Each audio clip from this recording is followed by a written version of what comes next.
Surely the presence of the Lord is in this place. I can feel His mighty power and His grace. I can hear the brush of angels' wings. I see glory on each face. And surely the presence of the Lord is in this place. Surely the presence of the Lord is in this place. I can feel His mighty power and His grace. I can hear the rush of angels' wings. I see glory on each face. And surely the presence of the Lord is in this place.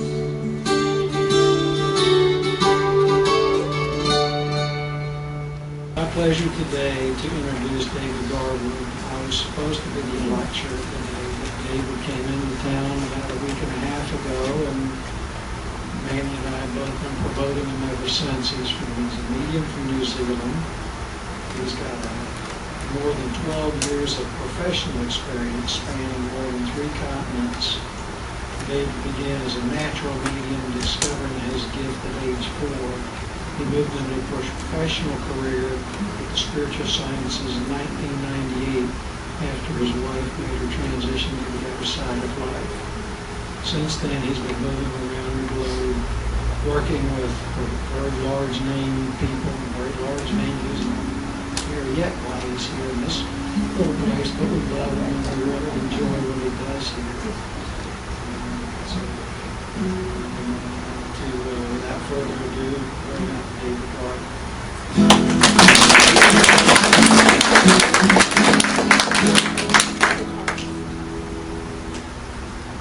Good morning. Good morning. It's lovely to be here. It's quite a pleasure, isn't it? To be in this place, right, working with all of you. The energy is great. It's absolutely wonderful. Now, what we're going to do for you today, I've got a very special plan. I want you to listen now because my address will be based on the same subject. It is quite one of my most favourite pieces which has ever been written. And it was actually written, we believe, there was no proof to this, we believe it was written by an American lady called Mary Craig. And I think she founds the spiritual Christian Science movement. That's it. My memory goes sometimes.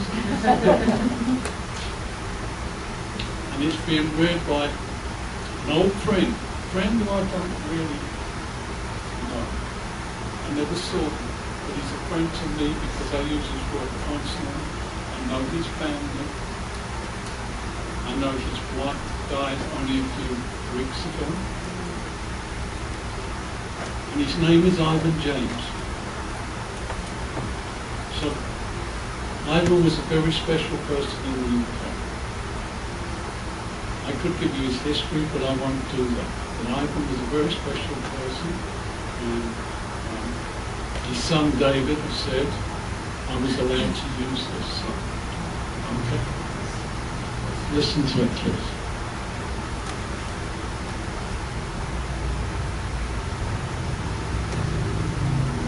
There was a time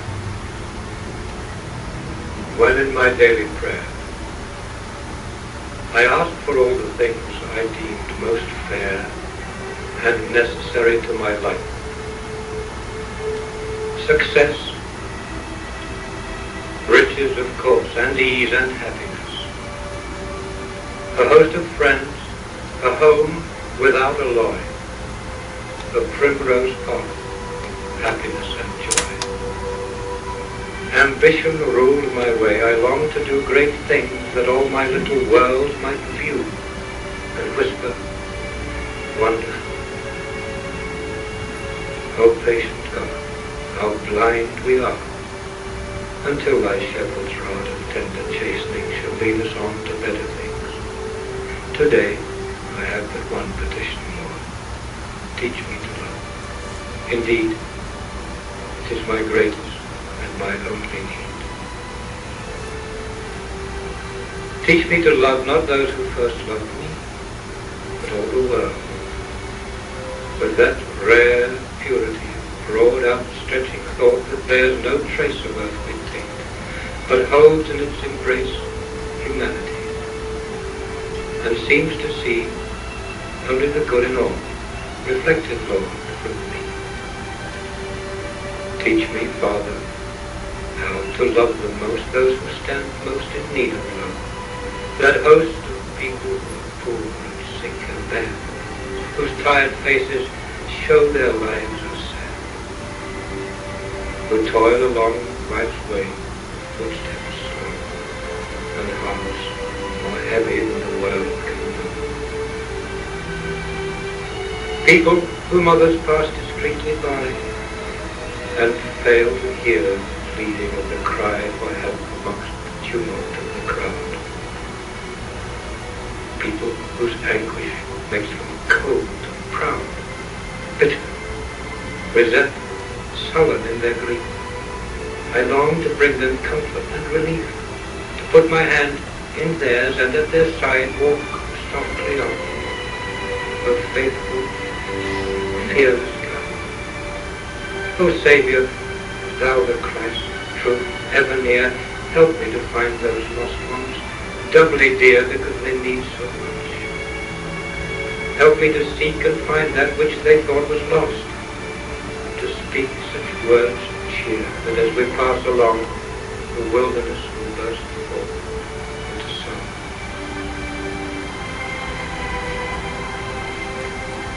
Oh, love divine, how empty was that prayer of other years, that which was once so fair. Those empty baubles that the world calls joys, nothing to be loved but broken toys. Outlived, outgrown, I thank thee that I know those much desired dreams of long ago. Like butterflies have had their summer day of brief enchantment and have gone. Today I pray for better things. Thou knowest, Lord, about my one desire now. Teach me to love. Thank you for listening to that. To me, that's a beautiful prayer, and I think we could all learn an awful lot from this.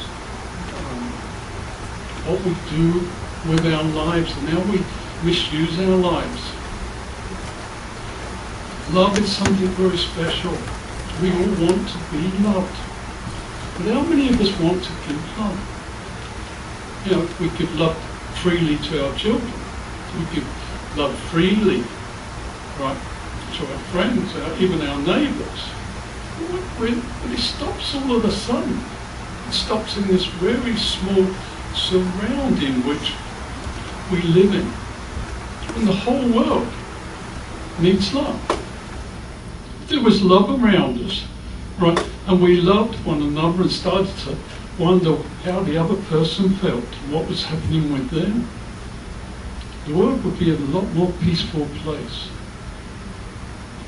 We're going through a society which I've seen change in the last 20 odd years, especially when I go overseas and I start going to places which I knew very well.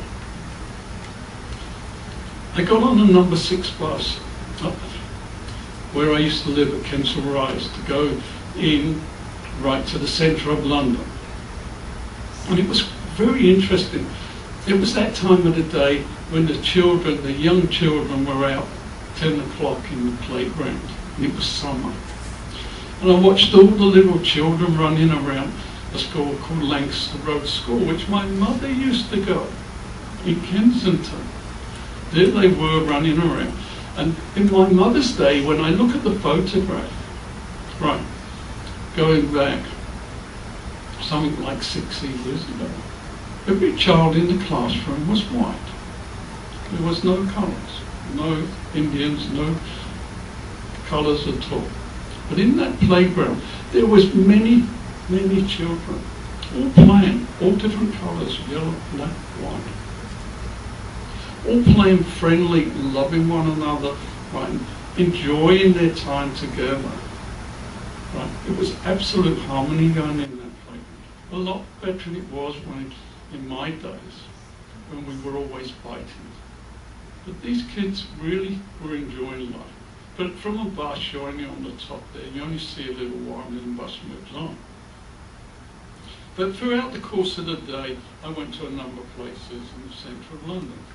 But it was on the way back, it really started to hit me. Was there I passed a college, and it was college students coming out. And they were coming out to school, and they again were walking along, and they wasn't, and different races were met, and they were all part of this school or college. And as they walked away, and they got to a corner, they would stop, hug one another or kiss, and it didn't matter what the race was, they did. And all of a sudden they would start to go down their own street. And then I realised, in their own street, they changed. They changed their actual attitude to one another. Their attitude of race started to change. Their race started to come in. They were trying to please the people in their street and not what was going on. And why I talk about this is I also noticed everywhere I go in the world, food in particular, right? We all go to Chinese restaurants, we all go to Indians, we all go to Goanese restaurants. And all this has happened, right, in a very short period of time. We have no trouble of eating Chinese food if we don't like them. But we should be loving them. We love their food, so why not love them? Indian. I love Indian food. The hotter the curries, the better it is. You know, that's me, a spicy guy. But that's me. And I know from what I see around the world, you know, I'm seeing this constantly. The world is a global village. It has got so small. It has got so small, right? And the thing which is happening is bringing us all together. I'm afraid, right, in another 100 years, we'll all be a slightly different colour. We will all be, right, of one race and one nation. It's the young which are doing this. It's the time of Aquarius, the time of becoming one. And we're slowly starting to love one another so much more. And we're slowly starting to understand what other people need. You have a little tiny coloured chap in Africa, a pygmy virtually running around. Right. The one thing he's got is what you've all got, is cell phones. He wants to get in touch with his neighbours and his other friends who's moved into town. So he's got a cell phone. You'll laugh, but it's a fact. If he wants to pay a bill, he pays it on the cell phone. If he wants to borrow money from his brother, it's transferred on the cell phone. So you see how the world is changing. You know, we live in our lovely homes and drive our lovely cars, and we actually think we're doing pretty well. Now, let's think of that pygmy. He's got a cell phone. He can now get in touch with everybody else. He thinks he's doing pretty well. We've now got internet, and he starts to look at that internet, right? And as he looks at that internet, he sees all what we've got. And there's no doubt he's going to want it. And why should he not share in our wealth and our love and our loss? He also wants to give his love to you because they're a lovely people. They survive in the wilderness because they've got love for their families. They've got so much love, it's untrue. I'd ask all of you, have you got the same love for your family and your friends? But you would die for them? You may have family, or you die for your neighbour down the road. So the world is starting to become a far, far better place to live in. The time of Aquarius has come. And it's the time where, as that CD said, right, this is time for us to start looking at our baubles. Those things which we treasure so much, we've worked so hard to get, right? But they're only baubles. You can't take any of that with you. So I'm going to leave it to my family. Well, if they're anything like my family, they couldn't care less what I leave. They really couldn't. I mean, what's beautiful to me is ugly to them.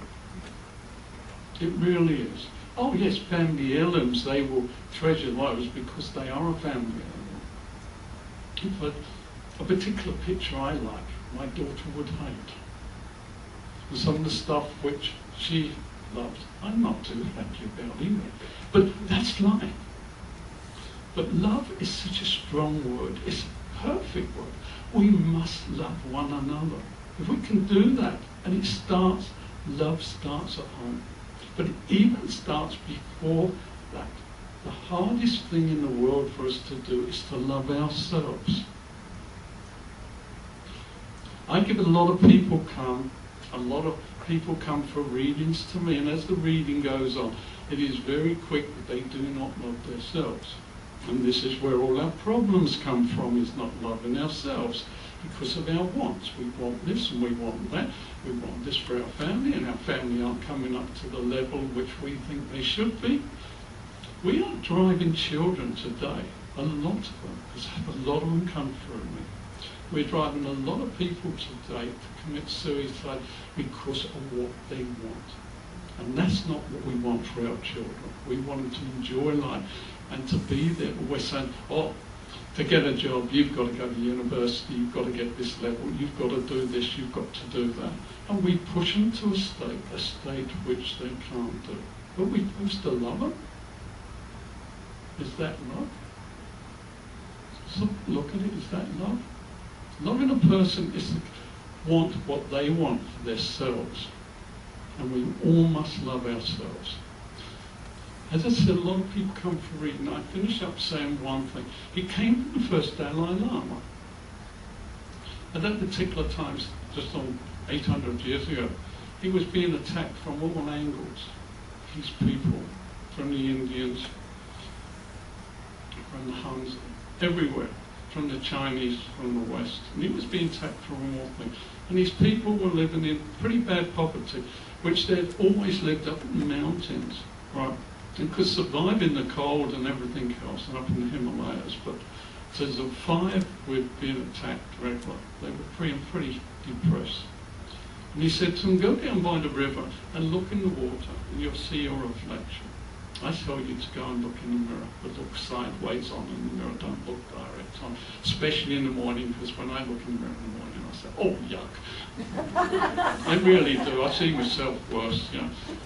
So I prefer to leave a bit of shaving cream or something on to get the attraction. It's more like looking into a river and the water moving about. And what you say is, you say this as a mantra, so you repeat this 2 or 3 times. You say, I am God, I am spirit, I am immortal. I love myself for who I am and what I am. I am what I am, I am. And you can put pieces in the middle of that. You can fill the middle in, yeah. You can say, it's going to be a wonderful day for me. I'm going to enjoy going to work. And I'm going to really be nice to that girl that I dislike to the extent.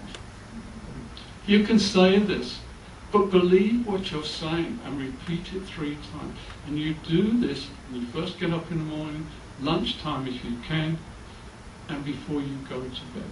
You will find within 3 months you will be a different person. And all of a sudden, you start to feel, oh, I feel good, I feel great, instead of, oh my God, why should I be like this? So you'll feel absolutely wonderful. So I'm going to leave this. Learn to love yourself first. How can you possibly love someone else if you can't love yourself? You start to love yourself, do you feel what love is? Love is within. If you can't say, because of your religious feelings, I am God, say I am of God. It's the same thing. It's in the Bible. So you can say that. Every other nations around the world, India, Pakistan, God is within. It's within. Again, going back to London, which I will finish this talk on. There was a priest and there was a holy man from India, and they were in this school. And as they came out of the school, the priest was saying something to this holy Indian man. The Indian man said, I want to prove something to you. He said, you go to the little white boy there and ask him where God is. And he said, where's God? And he pointed up in the air. It's there. Now he said, go to the little Indian boy, ask him where God is. He asked the Indian boy, where's God? And he said, here, right in my heart. This is God. This is where God lives. This is it. So there is the difference between cultures. And this culture we've got to deal with. We've got to start to understand them and start to love ourselves and love them too. Because to them, they're right as well as we are. And they've got the rights to the same parts of this world as we've got. We all live together. We all eat this wonderful food, cuisine. We all eat this. And it comes from all over the world today. We cannot survive alone. We are got to survive alone. Thank you and bless you all for listening to me. Thank